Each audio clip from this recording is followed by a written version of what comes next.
શું કામ આ બધું? પ્રજાની કોઈ પડી નહીં, જનતાની કોઈ પડી નહીં. એને તો હું ખરીદી લઈશ, પૈસો છે ને મારી પાસે. આ તો કામ ખુલ્લે આમ કહેવામાં આવે અને માટે મને લાગ્યું એટલે બોલો. આ બધી લોકોના દુઃખ ચર્ચાની વાત,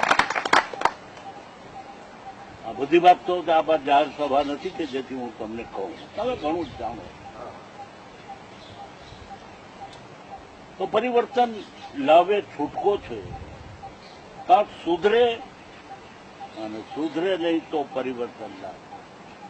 કહ્યું શું મુંબઈમાં સંજયભાઈ જોશીનો ભાગ શું હતો?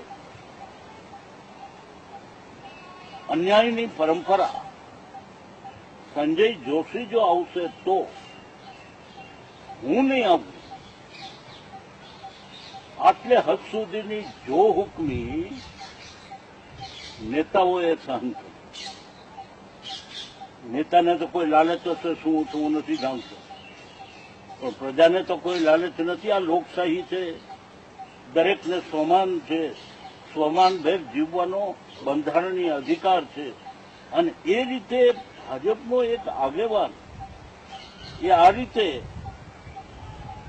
જેને તમે જ નિમણૂક આપી છે, અને ગુજરાતનો મુખ્યમંત્રી હુંકાર કરીને કે નહીં એ આવશે તો હું નહીં આવું, એને સાબે દેશના નેતાઓ થઈ જાય. આથી વિશેષ વિટંબના આપણી પાસે બધી કઈ હોય? પ્રજાને જાગૃત કરવી જ પડશે.